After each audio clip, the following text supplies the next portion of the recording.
Cool. Hi, everyone. Today, Peter and I thought we'd do something a little bit different. We wanted to record a video kind of wrapping up all the key events from a markets, a business, and a legal perspective that took place in March 2021. And as a kind of one-off, we're going to share this through all of our social channels. It's going to be totally open to loads of people.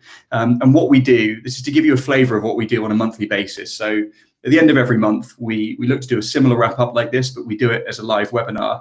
And then the recordings of those webinars will be available via our platforms. But for this one, enjoy and look out for details for the one coming up towards the end of April. Now with that, I'll pass you over to the guru of current affairs, Peter Watson himself from Watson's Daily. And yeah, he's the master. So over to you, Peter. Thank you very much, Jake. A very lovely introduction there. I thought you were talking about something out of someone else there. Anyway, right. Thank you very much, everyone. Really nice to see you. And this, what we're going to do, as Jake says, is we're going to whip through, some of the big events of March, March 2021. Right. Okay. So we will start off with. And by the way, if anyone wants to know, that is my eldest son quite a few years ago in the photo. Right. So what we're going to do is we're going to start off with macro and oil. Actually, I'll just tell you. So we're going to talk about macro and oil. We're going to talk about vaccines, IPOs, M&As and SPACs, EVs, consumer and retail, offices and working from home, and finally a few very interesting separate stories. Okay, so anyway, we'll start off with the macro. In the US, Biden has Biden had managed to get his $1.9 trillion stimulus through. It became law. Actually, just over the weekend, he's also been talking about an additional $3 trillion infrastructure and support package. So that's another story. But anyway, he got that through. He's also done amazing stuff with vaccinations. He's pledged to vaccinate all adults by the end of May. And he also said that he wanted to double vaccine goals to his vaccine goal to 200 million in the first 100 days of office. So it seems to be going pretty well over there at the moment. Also, another good thing as well in the US is that the latest figures out last week from the Department of Labor said that jobless claims were at their lowest level since the start of the pandemic.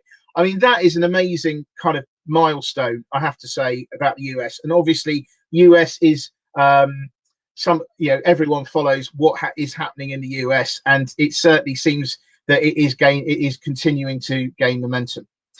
In China, there were some figures from China's National Bureau of Statistics, which show that industrial output was up 35.1% in the January to February period, which is above the market consensus of 30%. And that is, I think that's going to be probably unusually impressive this year, because there was no shutdown in that period. Because normally what happens is actually there's the world's largest migration of humans happens in China in that period, when you get lots of workers going back to their hometowns and villages and things over the Lunar New Year period. But this time round, and actually what happens then is they shut down the factories. Production stops, and that basically goes on. Anyway, this year that didn't really happen because there were lots of travel restrictions, etc. So actually, a lot of them just carried on working through. There weren't many shutdowns, so it will have looked particularly good, I would have thought, in terms of a yearly comparison. Anyway, moving on to Europe, the EU launched a legal action against the UK regarding our unilateral easing of trading conditions with Northern Ireland. I say that with a smile because, of course, the EU taking us to the Court of European Justice the European Court of Justice. Clearly, we are going to get an extremely fair trial and completely unbiased, I'm sure. But anyway, we could face trade sanctions. Other than that, we've got, Germany and I'm mentioning Germany separately because Germany is the engine of Europe. So again, it is something that everyone is a country that everyone will be following to know the direction of Europe as a whole. So its government economic advisors were saying that growth is actually stalling because of the slow vaccine rollout. Now, as things stand, Germany needs to increase jab uptake by 50% versus current levels to reach the vaccination target of 70% of the adult population by September. So as a result of not going very well, Germany, economists have had to cut their GDP forecasts. And then coming close to home, or really at home for the UK. So this month, Rishi said it's really funny, by the way, just to say, it's quite funny when I talk about the month just gone, because it seems like ages ago that this happened, but this is all this month anyway. So Rishi Sunak, he announced a spend now, tax later budget. Confidence is rising all over the shop. I mean, you've got manufacturing, services sector, consumers, all these tons of surveys coming out at the moment, and it really does feel like there is a groundswell of positivity, which is always nice to see in the UK. Anyway, you even saw house prices are going up according to Zoopla. I mean, Zoopla was saying it, Rightmove was saying it, so all this kind of thing is meaning that the consumer is feeling more confident. So again, we are getting closer to the potential scenario, which is there's going to be a wall of money hitting the high street as soon as lockdown really starts to lift properly. Anyway, Bank of England left the interest rates unchanged at 0.1%, and there you go. But one of the other interesting things that happened this month was, you may hopefully remember the fact that a lot of UK businesses, they took out insurance for business interruption, and there was a lot of problems last year because the businesses felt that they were covered for business interruption for coronavirus, and then the insurers said, no, you're not. So anyway, on that front, I thought I'd hand over to Jake to give you a bit of an overview of that. Cheers, Peter. So yeah, as Peter mentioned, there's been a huge amount of news coverage about insurance companies and the validity of the policies when it comes to pandemic-related disruption, not just in the business sense, but travel in so many different areas. And some of you might have been affected by that. Now, there have been countless disputes centered on whether policyholders are entitled to claim under their policies, and insurance companies have had to pay out huge sums to the policyholders who were covered. Now, perhaps unsurprisingly, Lloyd's of London and other industry analysts appear to be in agreement that the pandemic could become one of the costliest events ever for the insurance industry. Now, the areas of insurance that were most exposed to the impact of the pandemic include event cancellation, travel, life and private health insurance, business and supply chain interruption insurance, credit insurance, and more. I mean, there are so many types of insurances, it's really difficult to even keep track. Now, this all has a bunch of legal implications. For example, it's become very clear in light of the pandemic that many customers are unfamiliar with how insurance products work or what is specifically covered by their own policies. It's that classic, tick here, do you accept our terms and conditions? Yes, didn't really read them. And that attitude has caused some people to fall down. And this is part of the reason why there have been so many disputes, especially where the policy wording has turned out to be fairly ambiguous and just not covering a situation like this because it has been unprecedented. In addition, calculating customers' losses has been and will continue to be very difficult, as no one quite knows what their losses will be as the crisis continues to unfold.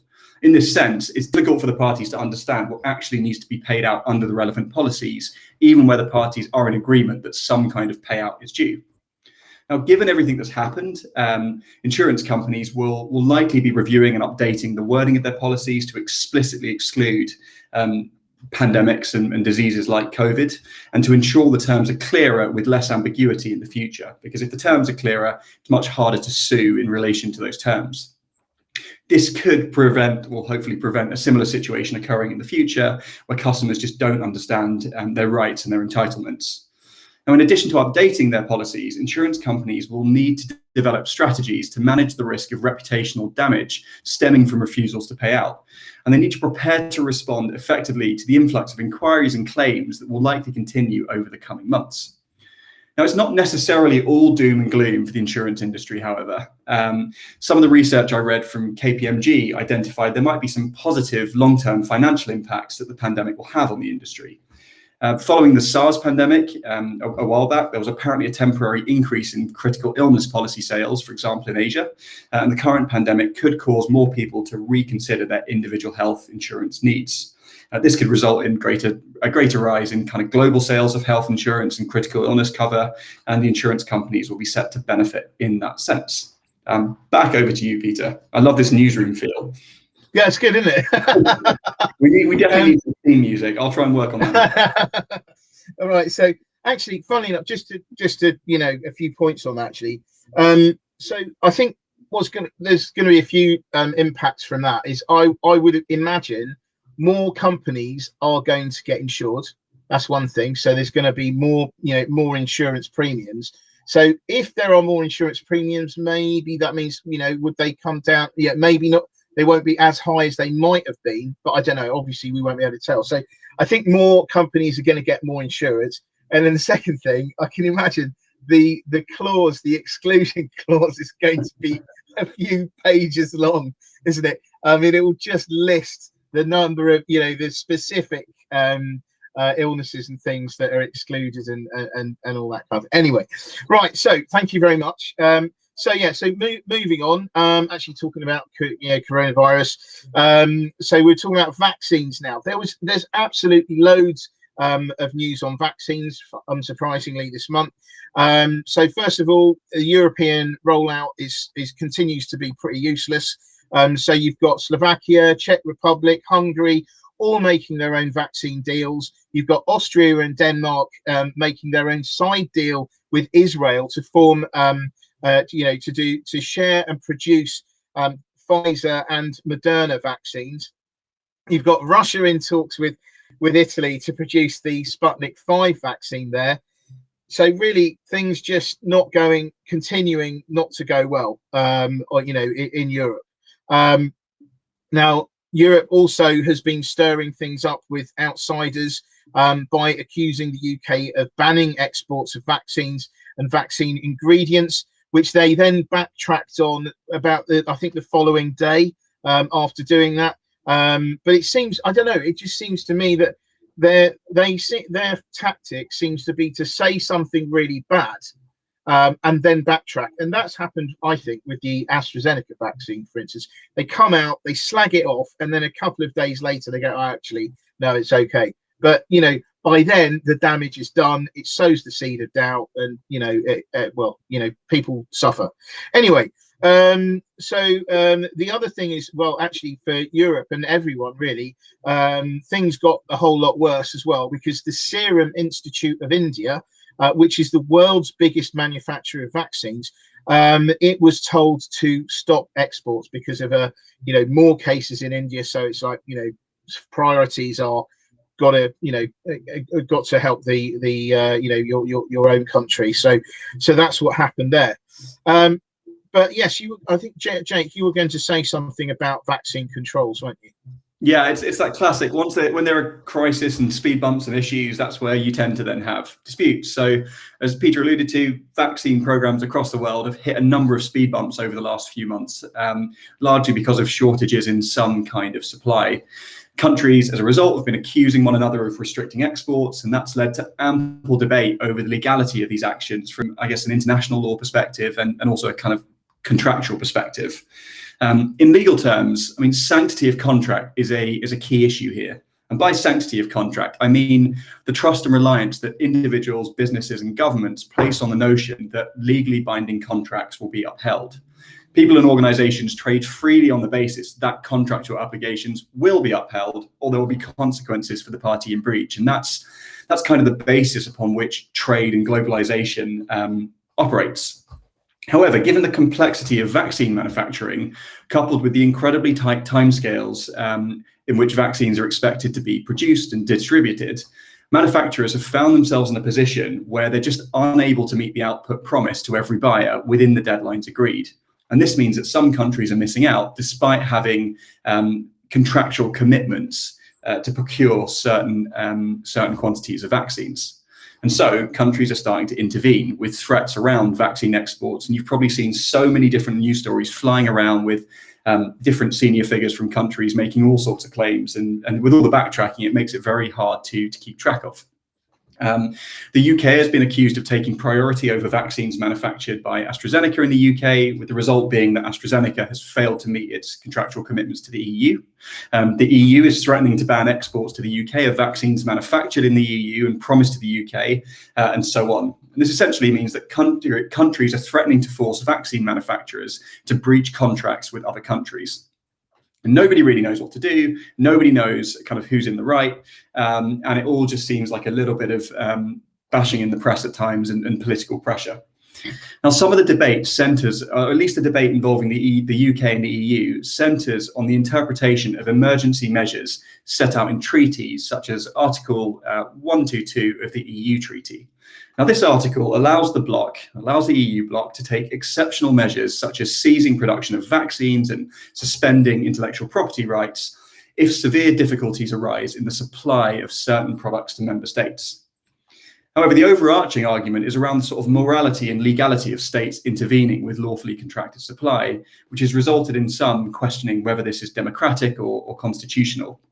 Now, I am by no means an expert in constitutional law or any of that kind of stuff, so please take this with a pinch of salt, but this is just me presenting to you kind of what I've come across. Classic lawyer disclaimer there, but I'm gonna get it out.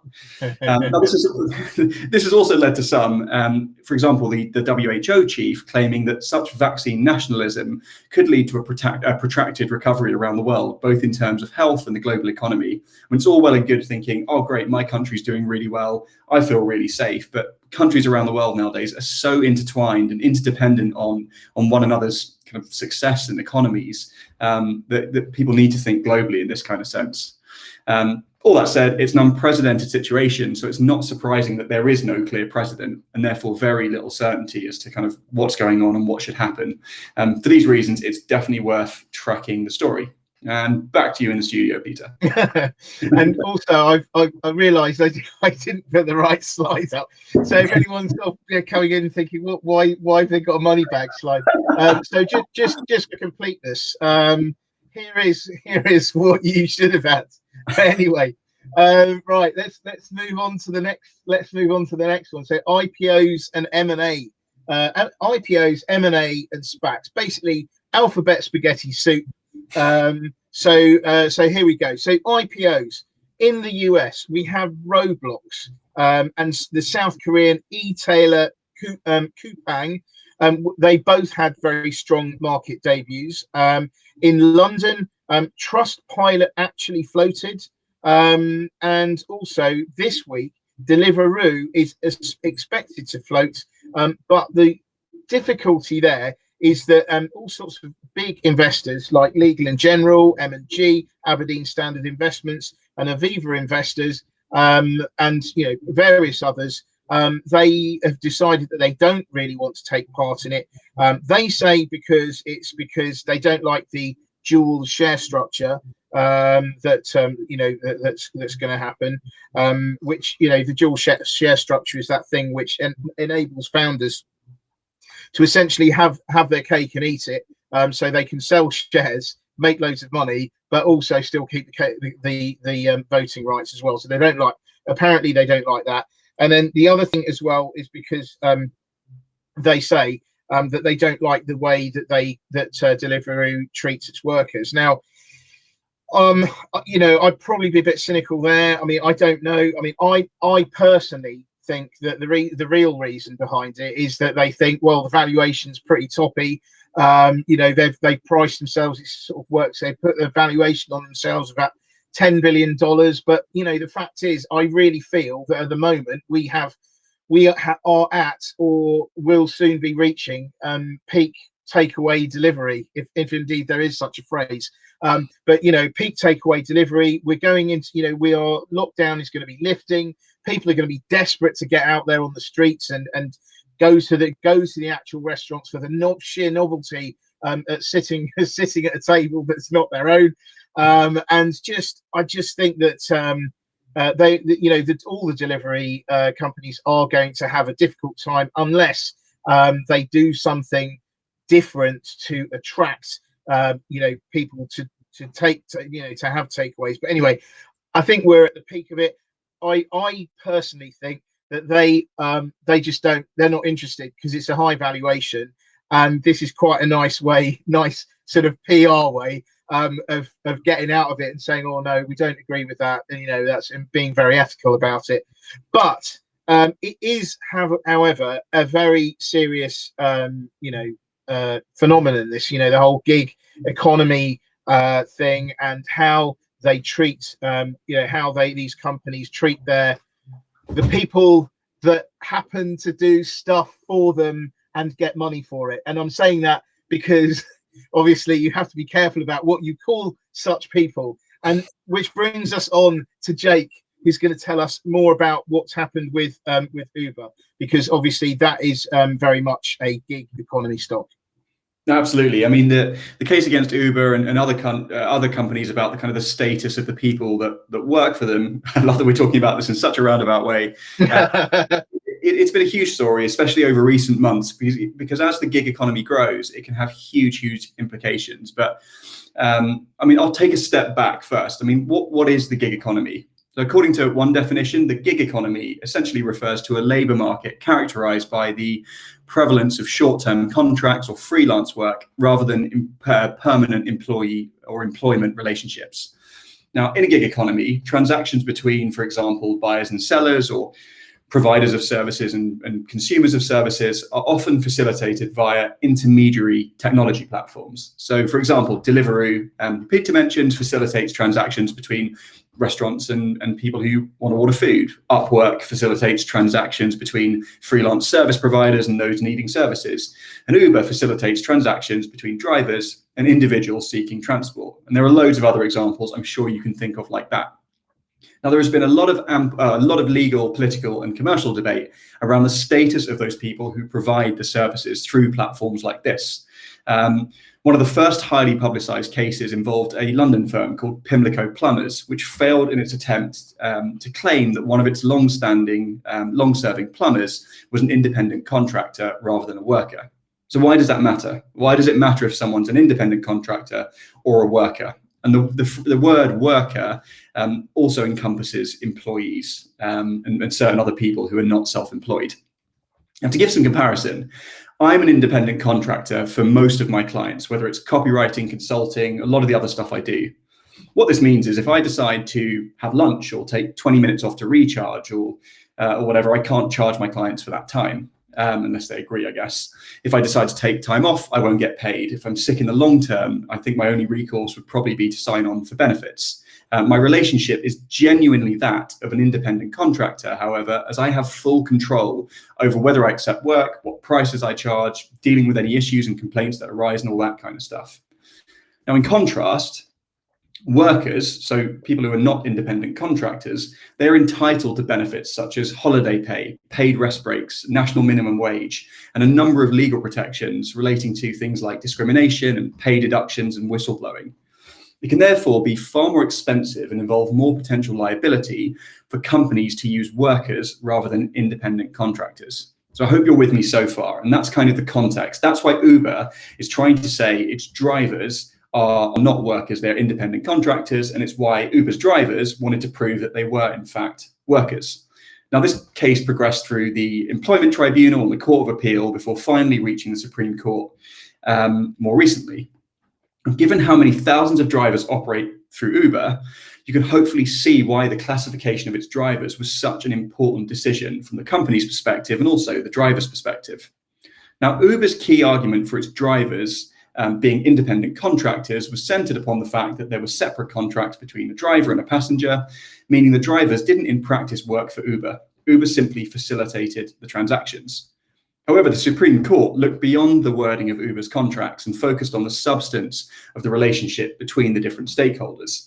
And they thought focusing on the substance, that would give a true picture of the working relationship, whereas the working relationship might not be kind of fully and accurately represented by written agreement. The Supreme Court then based its decision, and its decision was that the relevant drivers were workers, not independent contractors. They based this on the following factors. So firstly, Uber sets the fees that customers pay and therefore controls how much drivers are paid. Now, when I'm working independently, I say this is my rate and a client will hopefully agree. They can't dictate what they pay me. They can just, I guess, decide not to pay me and not to hire me in the first place, though.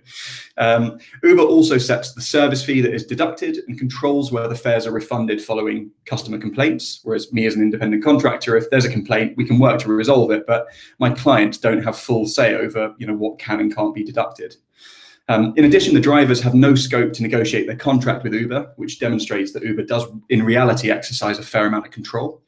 On top of that, Uber controls drivers' choices about whether to accept passenger journey requests once logged into the app. So it does this by, and you might have noticed, hiding the intended destination until a request is accepted, and then penalising drivers who then decline the journey because they've now seen kind of what the route is. Uber also controls how drivers deliver their services. So they determine the pickup location, they set out a route for the journey. And although theoretically drivers don't need to follow that route, if they don't follow the route, they might get negative feedback, and that negative feedback can then result in Uber terminating the driver's access to the app. Finally, Uber restricts communication between the drivers and the passengers to make sure no direct relationship delivers there. For example, by handling all complaints and further interactions and that kind of thing. So the kind of theme that permeates through all of that is control. It's the level of control that Uber exert.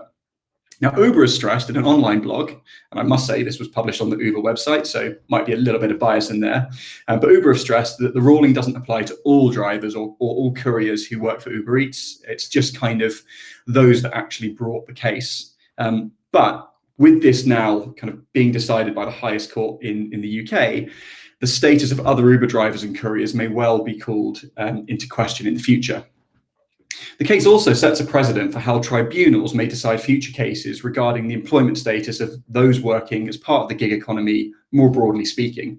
Now, where companies exercise a high degree of control over the individuals they engage, there's a likelihood those individuals will be classed as workers, regardless of what their contracts state. And this could have such an impact in terms of those companies' cost bases. Now, to cover these costs, businesses may need to increase their prices or choose to relinquish some kind of control. And the problem is, for a company like Uber or Deliveroo, if they relinquish a load of control, this can be very challenging commercially, given how difficult it can be to manage supply and demand if you're facilitating a marketplace.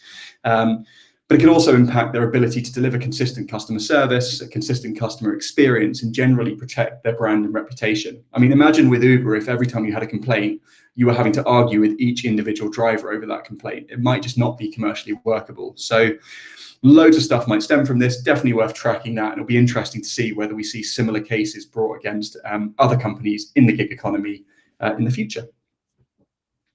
Brilliant. And also I'd add to that as well that obviously European courts are now looking at it. So it's not the end. It's not the end there. So it's gonna rumble on that. So the lawyers, anyway, yeah. Anyway, moving on to M&A, so merger and acquisition. We saw alternative asset manager Apollo Global Management and life assurer Athene Holding got together to form a $29 billion financial conglomerate. That happened this month. GE sold its aircraft leasing business to AerCap, an Irish company, in a deal worth $30 billion. Microsoft is making moves to buy Discord, which is a messaging platform, for at least $10 billion apparently. And if that went ahead, that would be the biggest acquisition by Microsoft since it bought LinkedIn for $26.6 billion in 2016. Discord has 140 million monthly users. So, quite expensive. Although you do kind of wonder what it would do under Microsoft, because it seems to me that Microsoft buys stuff and then it just doesn't do anything with it. I mean, I can't really see much that it's done much with LinkedIn, for instance. But anyway, at the smaller end of the scale, at a mere $2 billion, you got Bally, which is a US casino operator, making a takeover of GameSys, which owns Jackpot Joy and Virgin Games. This is really interesting because there's very much a a theme here of companies, US companies, British companies getting together. This is all to do with the legalization of sports betting in the US, which has happened relatively recently, and it's happening on a state-by-state basis. Given the fact that UK is an absolute nightmare for gambling at the moment, in terms of making money, and that it's under review as well at the moment, it's not surprising that you're getting lots of UK companies going to the US, etc. And also the US companies need the online gaming experience that the UK companies have. So it's quite interesting. There's a lot of it going on at the moment. The next thing I wanted to talk about, because basically there's loads of this about, is SPACs, which is the special purpose acquisition companies. But I think that Jake will be able to do a cracking job on that as well. So if you go over to you, Jake. No pressure there. It's just funny. Peter and I were talking about starting this series a few months ago, and I just kind of mentioned in passing that I kept getting asked about SPACs in the chat. A couple of weeks later, Peter came back to me and said, "I'm getting the same thing. Everyone's asking me about SPACs." So covered it a little bit in our February wrap up, but I thought it'd be good to give a kind of brief back to basics overview of, or at least my understanding of what they are. But it's all very complicated before Peter gives that update. So as Peter mentioned, a SPAC, SPAC, it's a special purpose acquisition company with no existing operations, like a shell, and it's incorporated for the sole purpose of making one or more unspecified future acquisitions. Now, the founders of a SPAC are commonly referred to as sponsors, and they tend to have the necessary industry experience, contacts, relationships, market knowledge, and all that kind of stuff required to identify and complete transactions with attractive target businesses. So the identity of the sponsors and their experience is therefore key, and a number of high-profile sponsors have recently brought SPACs to market, which is clearly contributing towards the growth of their utilization. Now, once incorporated, so like once they set up as a company, a SPAC lists its shares on a public stock exchange, i.e. IPOs. The funds it raises by IPOing are then used to acquire one or more private companies, resulting in the acquired business effectively becoming publicly listed. Now, how does it raise money through an IPO if the business doesn't do anything? Well, that's where the identity of the sponsors come in. You have investors in the public market who trust the kind of decision-making skills of the people that have founded that SPAC. Therefore, they give it a bunch of money in advance and just hope that that money is kind of made a lot more valuable for them with the acquisitions made by the SPAC. So in that sense, from an investor perspective, SPACs are attractive because they allow investors to co-invest with expert sponsors that have access to potential acquisition targets that may not otherwise be available to investors through the public markets. Now, all of that being said, SPACs have attracted a bunch of criticism in the past for a number of reasons. Now, this is just high level. One of them is, as a SPAC will not have formally identified its acquisition targets at the time it floats on the stock exchange, investors are, to some extent at least, going in blind. On that note, according to an article I read from Norton Rose Fulbright, as SPACs are initially shell companies with no operations or trading history, disclosure via the IPO prospectus or the AIM admission document is fairly limited. Whereas with an IPO, disclosure could take months as they put all of this information about all the granular aspects of a company into a document so people know what they're investing in. Instead, with SPACs, disclosure consists primarily of the SPAC's acquisition strategy and its acquisition criteria, its capital structure, the biographies of its directors and officers and all the people involved, and the terms of any underwriting agreements. There is no historical financial information available because they haven't been trading like a normal company. And any of the risk factors presented are typically limited and generic in nature, particularly where the acquisition strategy is more broadly defined. And that's because if you're not 100% sure which company you're going to be acquiring, how can you possibly pinpoint and assess the risks in any real detail? Now, substantive disclosure will need to be made once the target has been identified and the acquisition terms have been agreed. This will be long after the investors have parted with their money. As a final point, there have also been a bit of a debate around conflicts of interest, because people think conflicts of interest can arise where the sponsors have maybe existing interests in potential acquisition targets or kind of related companies, or where the interests of the sponsors, the directors, and the investors don't align. The solution for that, I haven't got a clue, but it's worth following all the analysis around all these huge SPACs that are happening. Hopefully that was helpful. It's all good. It's all good.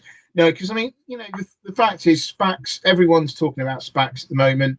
I think the prospects of more and more of them, it's going to increase. It's not that they're not going to die out anytime soon. Apart from, I would put one caveat in there. I reckon that if there are a few duff SPACs, on the trot, I would say that sentiment could change very quickly, because a lot of things are taken on trust here. I mean, generally speaking, the subjects of these SPACs, usually companies that really, under normal circumstances, would not come to market for another few years, because they're not ready yet. They haven't got the track record. So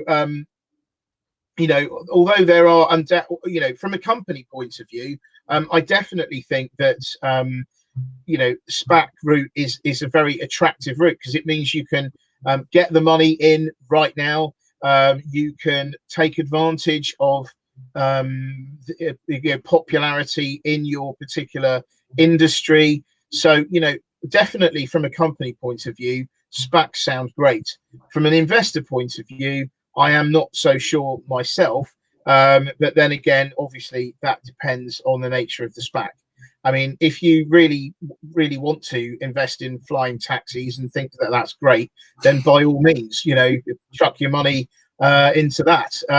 But then there are other ones which may who knows, maybe do better, like Arrival. That obviously that happened. That floated on the New York Stock Exchange the other day.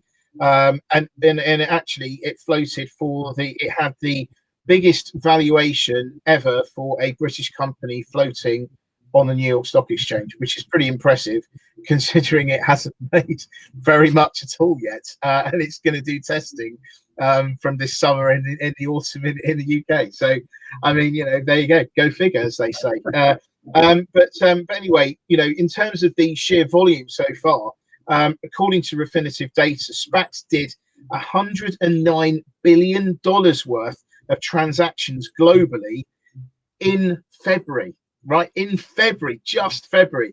And the momentum is building because you've got lots of investors with money that needs a home. I mean, clearly that would be lovely if they could give some to Jake and myself. If they've got any spare billions lying around, but failing that, they'll put it into SPACs. Anyway, mind you, though, having said that, hedge funds have also been making money by shorting the likes of, say, Churchill Capital 4 and CIIG as well. So everyone's making money somehow from SPACs. Let's just hope that there's enough left over for the investors who put their money in there and their trust. Okay, so the next thing, I just remembered. The next thing, let's talk about electric vehicles. So again, really, there's tons of stuff about electric vehicles this month. And just quick plug here in Watson's Monthly, we're restarting again this month. We're actually doing something about cars, about the automotive sector. Anyway, but with regard to electric vehicles, we've had all sorts of makers actually committing to or saying that they're going to commit to electric vehicles by certain timelines. So Volvo, Ford, Aston Martin, BMW, they were among the makers to announce their plans to electrify some or all of their lineup by 2025 or 2030, depending on which one it is. US car dealerships seem to be going ahead and converting their forecourts to be able to sell electric vehicles, which is not insignificant. They're having to put chargers in there and do all sorts of, jigging things around as well. So it's going to be difficult for them, because I think the volume at the moment of electric vehicle sales versus overall sales is, I think it's like either 2% or 5%. It's very, very low indeed. So clearly they're taking a leap of faith, and they're hoping that this time round, this is when it really is going to happen.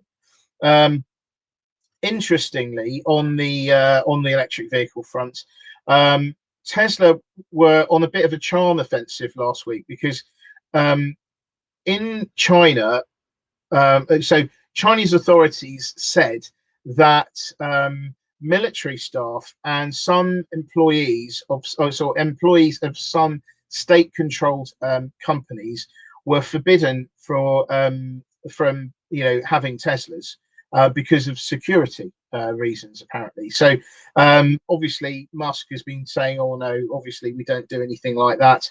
And I also wonder, is that a real thing, or is this part again of the whole US versus China tech whole malarkey that's going on? I say going on at the moment. It's been going on for the last few years, especially since the US did a massively, ultimately successful hatchet job of for Huawei, and basically scuppered their chances of doing much at all in 5G. Anyway, moving on. So car makers are continuing to try to drive down the cost of making electric vehicles.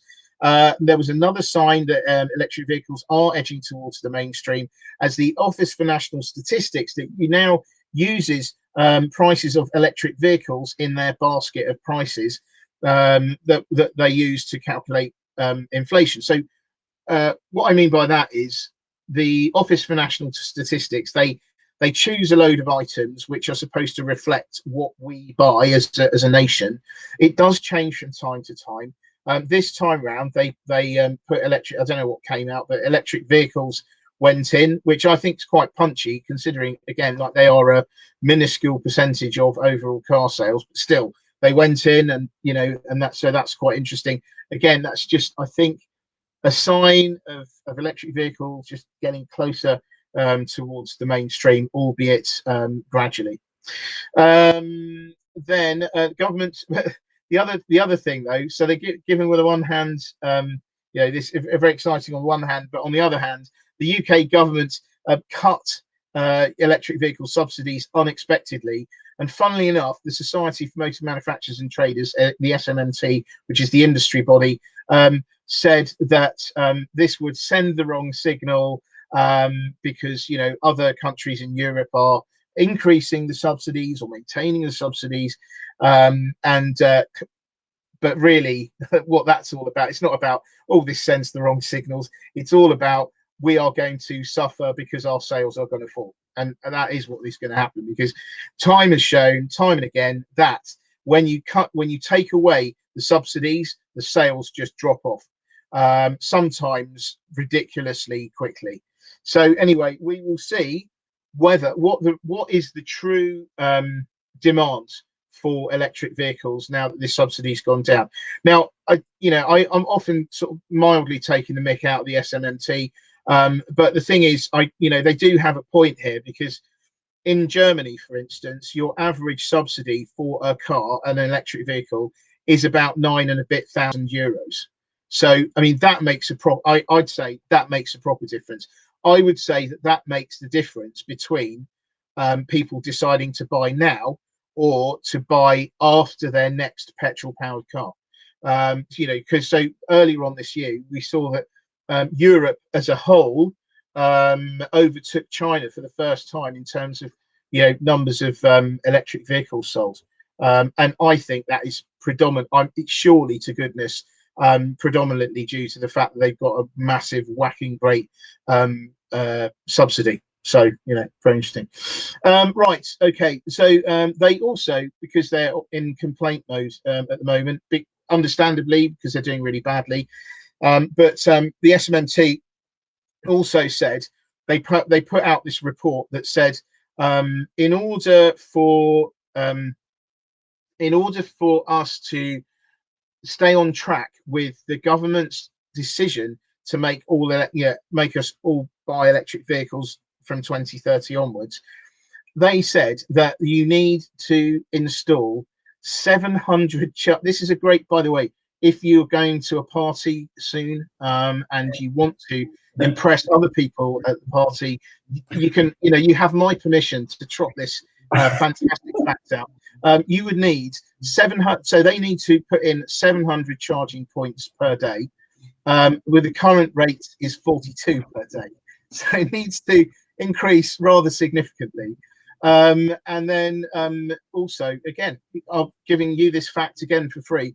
Apparently, one in 3 households has access to. So only 1 in 3 households have access to off-street parking. So again, people are going to be relying predominantly on public chargers. So there you go. This is my gift to you to inject those exciting facts into exciting conversation. You're welcome in advance. Anyway, apart from that, you've got Motor Fuel Group, which is the biggest independent operator of petrol garages UK. By the way, isn't that a great name for a company? Motor Fuel Group. They must have had all sorts of focus groups trying to come up with that genius name. But anyway, so they have things like so BP, Shell, Merco, Jet, Texaco garages and so on. They're going to be spending £400 million on charges across the network to add 100 miles in under 10 minutes, which sounds lovely. A lot of money though, but obviously we'll see how that works. Then we move on to a few other bits to do with electric vehicles as well. So batteries. So VW said it was going to build, it's committing to build 6 new battery factories by 2030. By the way, everything seems to be happening by 2030. People seem to be going, everyone used to say party like it's 1999. I say that it's party like it's 2030 at the moment. Anyway, that's the new 1999. Anyway, Panasonic also said it would reduce its reliance on Tesla to make more batteries for other makers, but I think surely not. Surely that is Tesla saying to Panasonic, right, we're big now, we don't need you. We'll only work with you if you can provide us the stuff that we need for this price. And Panasonic probably went, oh, don't want that. Okay, we'll go off then. But anyway, they've obviously badged it as oh no, it's us walking away. But yeah, right. Anyway, so I think that's going to be quite good news though for the other manufacturers, because I'm sure that Panasonic has learned a hell of a lot working with Tesla since for about the last 10 years or so. Then we have the rather delicate problem that electric vehicle makers are experiencing at the moment, and that's a problem with chips. And I'm not talking about the potato deep fried kind. I'm talking about semiconductors. And the shortages look like they're going to be continuing till at least the second half. We've got NIO, Valeo, General Motors all complaining.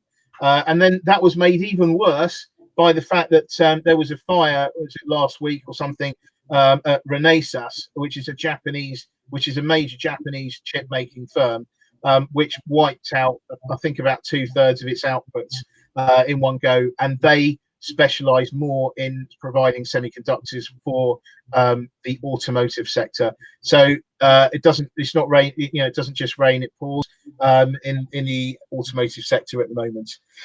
So there you go.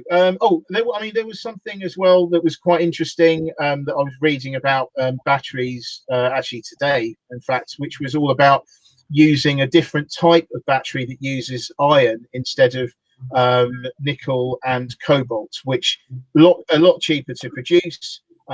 Loads more iron in the world than there is nickel and cobalt. But the problem is that and the other thing as well, they don't tend to overheat. But the problem is the range is a lot less, and also they have the propensity not to work very well in cold temperatures. So I'm thinking probably best not in the UK. Anyway, so that's what's going on at the moment. So moving on from that, just remembered again, Bosch shopping. Yes, I'm getting the hang of this. Right. Brilliant. So we've got consumer and retail. So as I always say to people, if you want to know how an economy is going to go, you need to understand the mindset of the consumer at any one time. but at the moment, it's looking good. Consumer confidence is rising. You've got residential property prices, as I said before. So they seem to be rising. So you've got Rightmove, Zoopla, all talking about asking prices rising, and demand as well. You've also seen unemployment fall unexpectedly for the latest quarter. And then there was a survey by Scottish Friendly and CBR, which reckons, this is again another fact. This is, I'll tell you what, you are going to be so popular at these parties that are coming up. It's unbelievable. Anyway, so we're going to be spending 26% of the £192 billion that people have spent. People have saved rather, under lockdown. And apparently, we're all going to be spending on holidays, travel, and eating out. And I would also add alcohol onto the end of that. It's interesting though with travel, because there seem to be different thoughts on this. I mean, when we consider that the government has said, well, no foreign travel or no overseas travel, plus you've got obviously this third wave as well in Europe, it's quite interesting because Ryanair is increasing its flight schedule over the summer, but then you've got the Europe's biggest travel operator, TUI, reducing. So maybe the truth is somewhere in between there, but there are mixed views on that. Another good thing though is that cinemas are opening. So you've got AMC Entertainment, which is the biggest one in the world. It owns Odeon, for instance, and Cineworld. They're opening their cinemas. They're talking a very downbeat game. But I have to say, I really think that they're going to do exceptionally well. I mean, when people are allowed to go to these places, I think that whatever capacity they can have, they are going to fill it because obviously, because there's going to be such an amazing schedule of incredible blockbusters, one after the other, coming out, and also people just thinking they actually would like to go and see better things on the big screen. I mean, I'm not massively a cinema person. I mean, I enjoy it, but the problem is obviously I've got young kids, and when people generally ask me, have you seen this film or that film, I say, listen, mate, if it's not if it's not got a song in it, or if it's or not animated, then I'm afraid you're asking the wrong guy.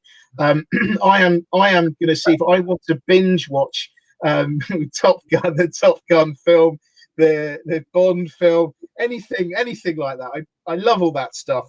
So I don't think I'm alone in that. I mean, I think people are going to, this is going to be one of those, affordable luxuries, little treats that you'll do, and I think people are going to really go for it.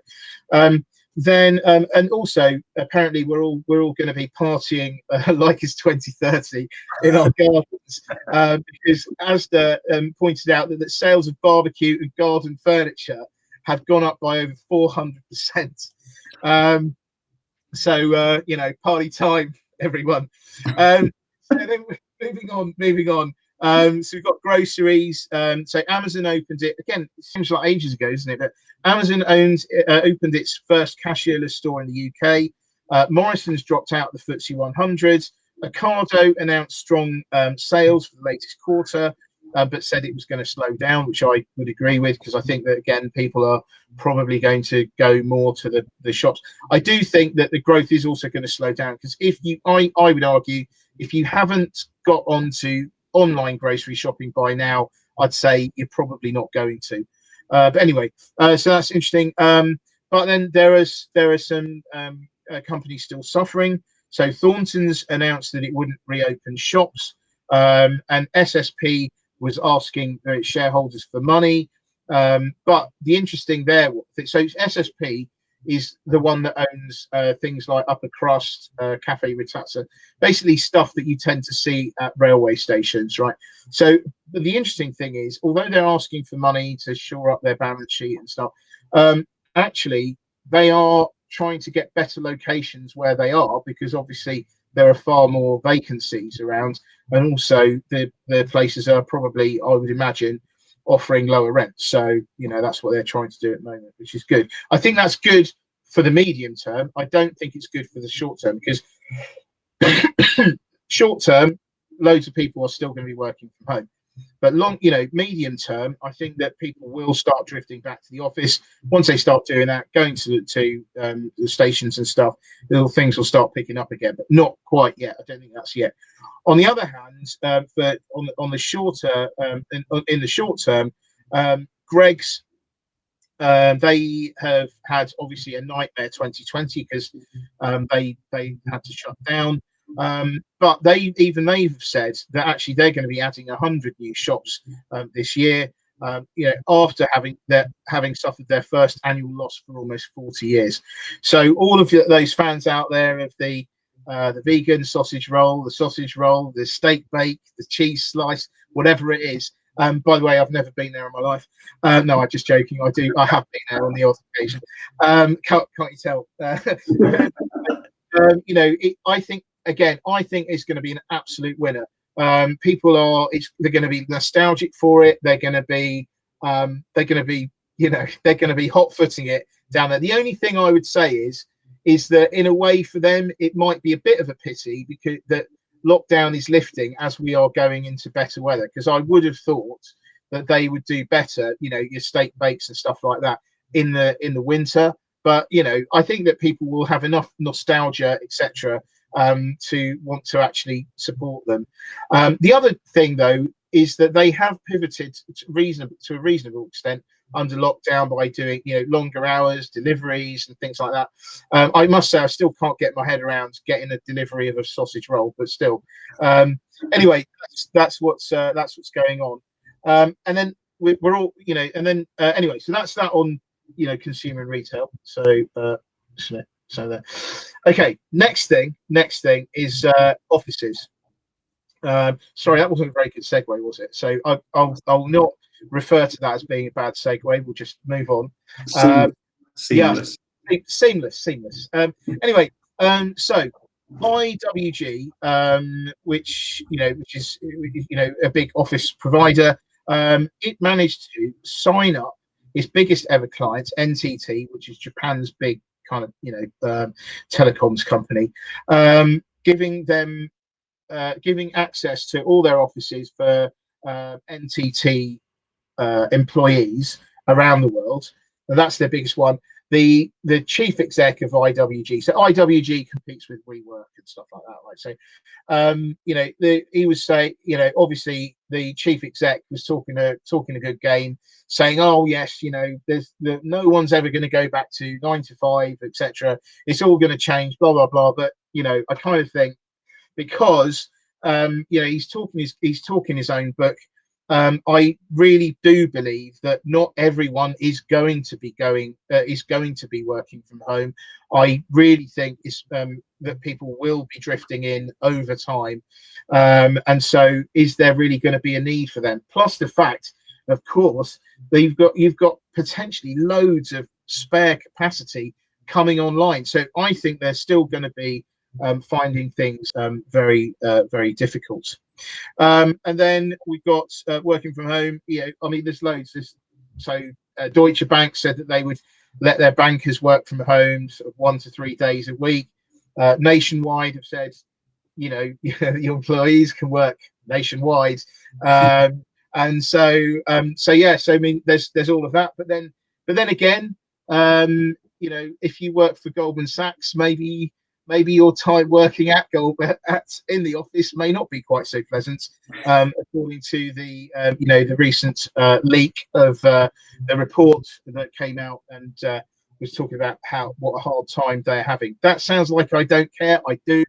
I think that it is there's no bones about it. If you're going to do investment banking for Goldman Sachs, I think you really know. You should know what you're signing yourself up for. So, but anyway, ironically, just out of interest, I actually think this is going to be quite good for Goldman Sachs. It gives the people that believe even more belief in themselves, because they're thinking, yeah, I survived it. I can do this. And it said it will get rid of the people who I'll try and put it in a nice way, whose motivation is maybe less strong than other people. So I think it's interesting, and I think that Goldman's, in a way, although they would never admit it in a million years, probably think it's quite a good thing. So anyway, but with regard to working from home, I know, Jake, you certainly wanted to add something.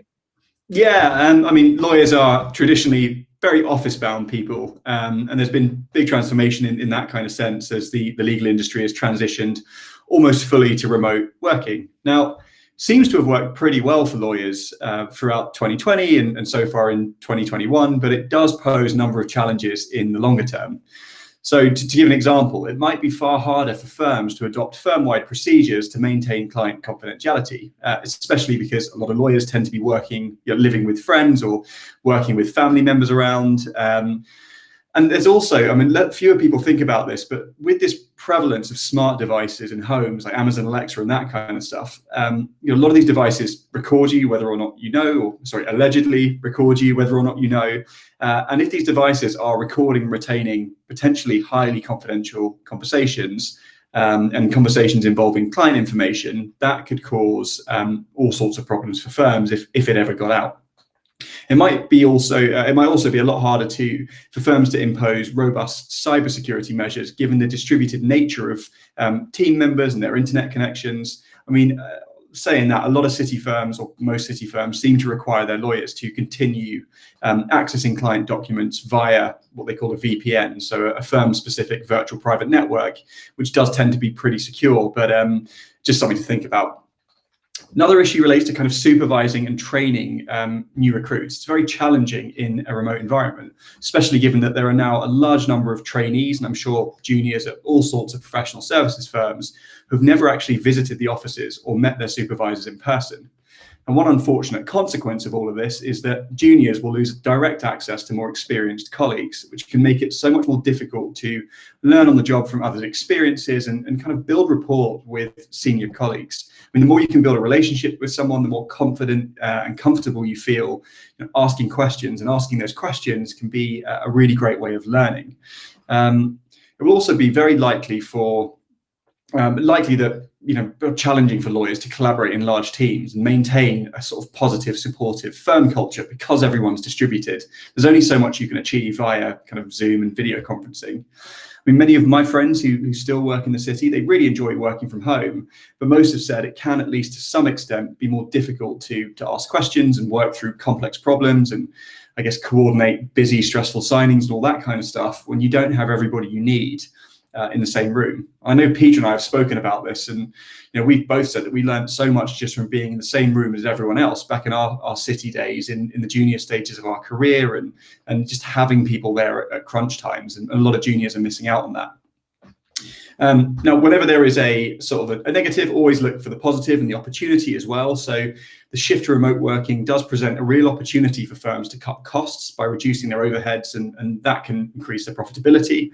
And some firms have already taken action in this regard. I mean, some firms are paying tens of millions of pounds a year just to rent out their offices, if not more, in one jurisdiction.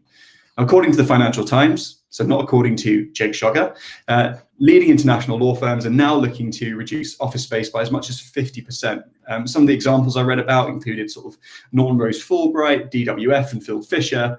And some of these firms are kind of thinking about subletting space within their offices to other firms, whilst some law firms have just totally scrapped long-standing plans to move into shiny new offices. So this shows that firms are, at least to some extent, embracing a permanent shift to some level of remote working as they seek to downsize or sublet space. And I don't know anyone working in the city who's been given an indication that they'll be expected to go back to work full time. I mean, I think if some firms try that, they might lose out. They might have employees that leave because those employees have families and would rather, even if it means taking a pay cut, rather go and work somewhere where they can spend 2 or 3 days a week working from home. Just my thoughts. I love working from home. I get to do that all the time anyway, but I'm sure a lot of people feel that way for at least a few days a week. Yeah, I think so. But one of the things though that I've been thinking about this is that if this option for working, so in the past, working from home was like seen as a perk. You know, you'd have to work for a good few years before you even earned the right to say, oh, you know, do you mind if I work from home? Whereas now, you know, I think that seems to have potentially switched. I don't know how permanent it will be. I hope it is, because I think there are a lot of good things. I mean, I think there are a lot of good things working from home and working in the office. You know, so I do think what might be good, what might be a great thing that happens from this, is it may equalize sort of opportunities for women in the workplace as well, because I think, and a lot of times, and I know my wife is like this, right? So is that you kind of get to the stage where you have the cost of childcare is so much in this country that it's almost you're working, you know, one partner will be working just to pay for the childcare costs, and won't be there, and will be knackered, and will be, you know, feel guilty, especially, you know, in a family sort of situation. So I sort of wonder whether, if everyone gets the same right to work from home, that actually it won't be just, you know, women or young parents and stuff that, you know, have that. You know, they won't feel so pressured to make really rather big decisions that tend to affect their careers for many years, if not permanently. So, you know, maybe some good will come out of this on that front. Anyway, getting a bit deep there. So let's keep the party going. Then just thought I'd finish off with a few extra little stories that I thought were quite interesting from this month. One is that Stripe has done incredibly well. Started by two brothers, 2010. You know, in their latest funding round, it meant that it gave them an implied valuation of $95 billion. How amazing is that? You know, two brothers are just brilliant. And when you think that PayPal was the only game in town then, and now look at them. I mean, I think they've done phenomenally well. And another, again, free fact for you for those parties, of course, is that you know, it is now worth more than Uber was and Facebook was when they went public and floated, you know, and they did a public flotation. So pretty amazing. And I think they'll go from strength to strength. I mean, you know, it's all about e-commerce that's growing. Stripe is that, you know, I mean, it's well placed, I think. Anyway, next one, eToro. They have obviously, I thought I'd mention them because they're quite they were part of this whole sort of you know, Reddit, Robinhood, you know, thing going on at the beginning of this year. So I do think that it's interesting. So, you know, I was saying earlier about SPAC. So they're thinking of doing an IPO via a SPAC. I think that this is an example of why a company would want to go via a SPAC, because they are literally taking advantage of the current wave of popularity for this kind of investing. I personally would be cautious about this because I think that there's the potential for huge regulatory risk here, because I think that there's a lot of criticism about the gamification of trading, and I think that eToro is, you know, when you get sort of little rewards and things, you know, going on your phone when you've done really well, and I do also think as well, the other, sorry, this is just sort of I kind of think is quite dodgy about these things is that it turns some of their top traders, you can follow them, right? So, you know, let's say you're trading, you think, I don't know what to do, or I just can't be bothered, so I'll just follow someone who knows what they're doing, and then you go, okay, I'll follow the number one trader.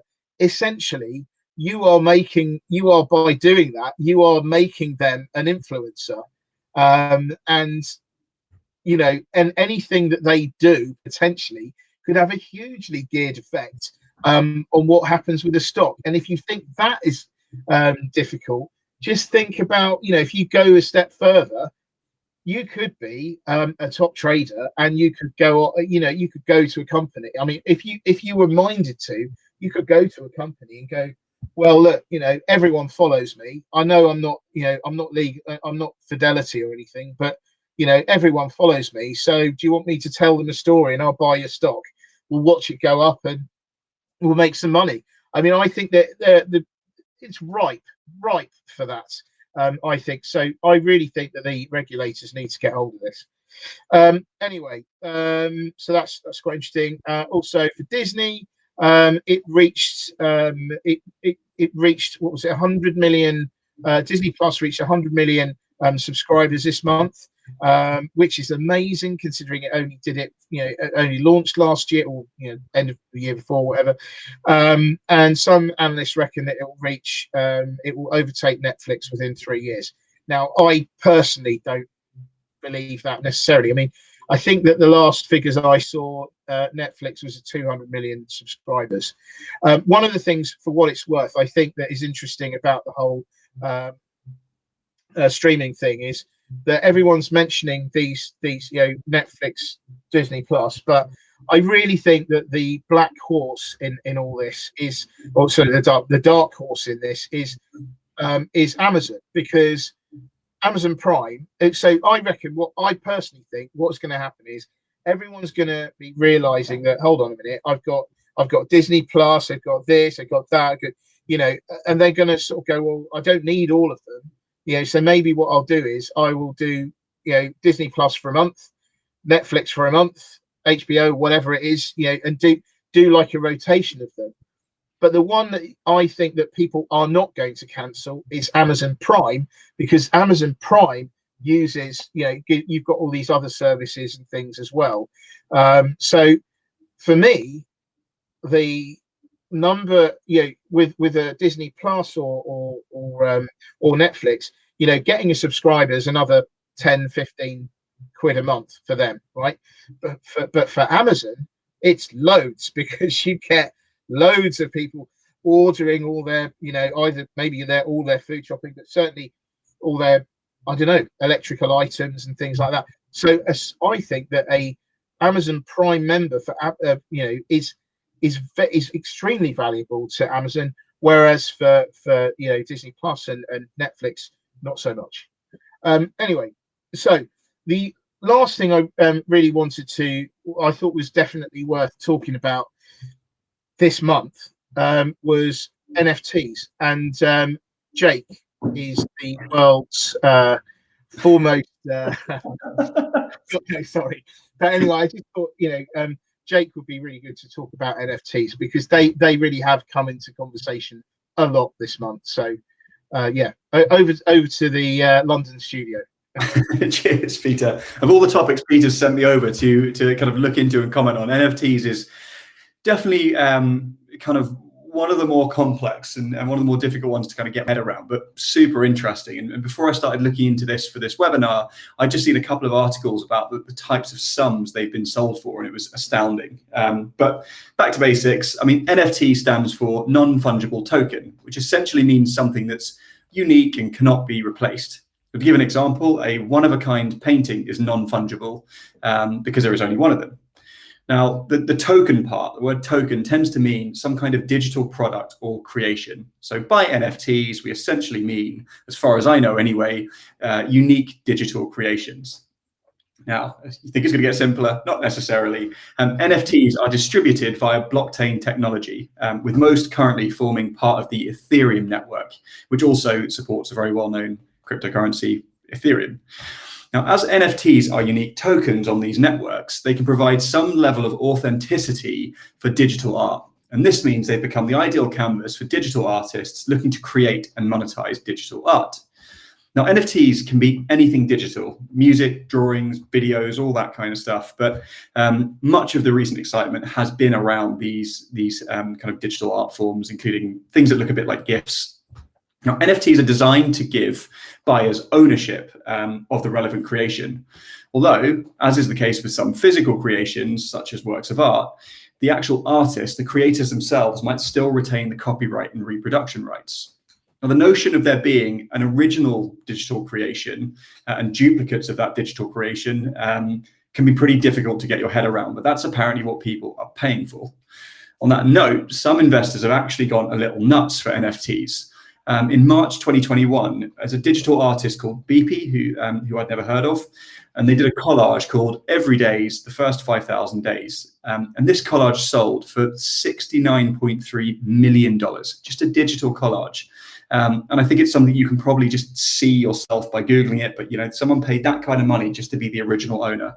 Now, if I had sold that digital collage myself, I'd probably still be delivering this webinar, but it'd very much be from the Wi-Fi on my yacht. There was also a video of Banksy's work, which I think was called Morons, being burnt, and that sold for $380,000. And there are so many other stories out there like this. I'm assuming, as with the physical art market, this must all be in the hope that NFTs are going to appreciate with value over time and become a lot more popular. Now, in terms of legal implications, NFTs are pretty new, so the regulation of NFTs has not yet really developed. Now, countries need to decide how to classify NFTs, and the classification or ideas around it already kind of varies between jurisdictions. Some countries class them as security tokens. Not totally sure what the implications of that are, but this lack of clarity can create all sorts of ambiguity in terms of what rights does the owner or the holder of a token actually acquire. There might also be implications around money laundering. That's kind of tied to the unknown. There were similar allegations around Bitcoin, I think, near the beginning. But that means that those who are creating NFTs need to be careful that they comply with any applicable money laundering and financial regulations. In addition, there's been some criticism relating to the ambiguity around intellectual property rights, as I alluded to earlier. And from what I've read, owning an NFT doesn't automatically grant you ownership of an original work. From a copyright perspective, it's sort of more like a digital receipt indicating that you own a specific version of that work. Again, all very abstract. But this has led to certain buyers having perceptions of what they own that don't actually align with the legal reality, and then accusations of the companies involved in these transactions not being sufficiently transparent. So for this reason, there could be various opportunities for innovation in the intellectual property law space as IP lawyers try to get their heads around this and find solutions. But it is very much a watch this space, given how new it all is. That's about all I'm willing and comfortable commenting on. Take it with a massive pinch of salt. But even though I'd done this research and I knew what I was going to say, whilst Peter was speaking, I just had to Google that 69.3 million figure again just to make sure I hadn't got it wrong. And it seems like someone did actually pay that. So I'm sure you're all going to not believe me and Google it yourselves, but definitely check this out. Certainly, I think the NFTs are. I've kind of held off on it, but it just seems to me the more I find out about NFTs, the more I think this is going to be one of the next big, this is going to be the next big thing, because suddenly, you've got a way of potentially putting value on certain types of assets, which were very difficult to do before. And as a result, I think that there's going to be a lot of opportunities here to make money for a lot of, there's certainly the creators themselves, but definitely the lawyers, because where uncertainty reigns, lawyers make money. So I think that it's a very interesting area to look at the moment. So, but there you go. That's all I've and we've got, I think, in terms of this. So we'll just go to your slide, Jake, about Commercial Law Academy. Brilliant, thanks so much. And actually, before I do that, I just wanted to say that Peter has probably coined one of the best phrases of all time in Duff Spack. That's been in my head since you first said it near the start of this video. So just remember, you heard it first. On pages of newspapers. I almost wish I was still in the music industry, because that is a band name waiting to happen.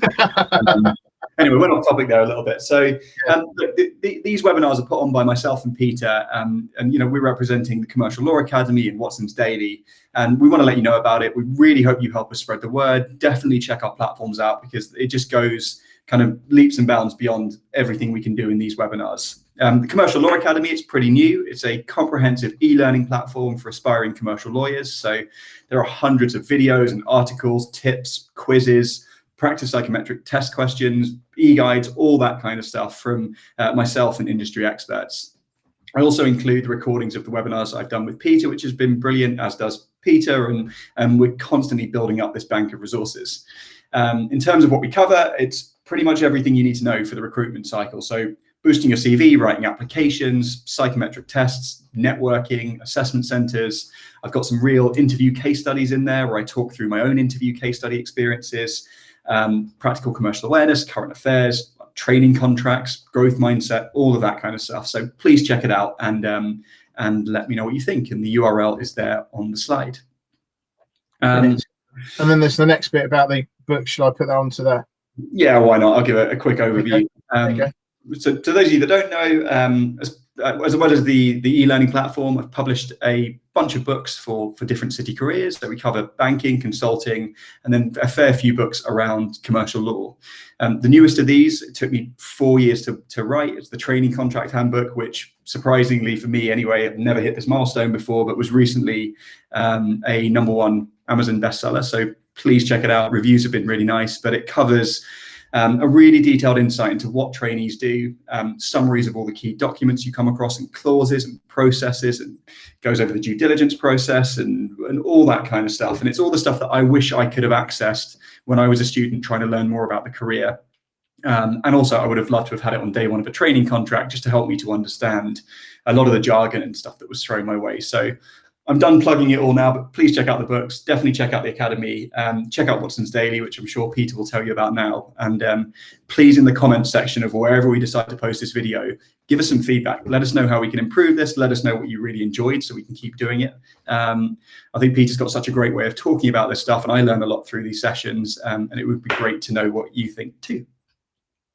Thanks very much. Right, so we'll end the sharing there on the on the slides. So just to reiterate, we're doing this every month. We actually really enjoy this, and we want to bring you value basically. So yes, I hope that you do get some value from this. In terms of the Watson's Daily stuff, I mean, obviously I do this on a daily basis, hence Watson's Daily. But there's so much more content besides, and I'm always trying to think of new avenues and new ways of helping. I mean, one of the ways that is doing doing quite well at the moment is the Watson's Daily podcast. So it's commercial awareness with Watson's Daily, and I literally shocked to find quite recently that that the podcast has been top 10 of business news podcasts in Great Britain. So that's really great. I mean, all it is very simple. It's just me talking to one other person, and then we just pick out usually one story each from Watson's Daily. The whole idea of that is to try to give you an idea of what a commercial awareness conversation should sound like, kind of more of a natural way of hearing about it. So that's what we're doing. I mean, we've got lots of there are lots of other things coming out soon, but anyway, I'll stop talking there. But I hope you found value from this, and I'll leave it with Jake. Cool. Thank you all for attending. We really hope you see us at the end of April. I'll stick some links around social so you can figure out where to sign up to that. And in the meantime, we hope you found it helpful.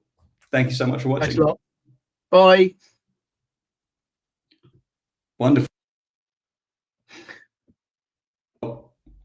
I muted myself while still talking to you. That was clever.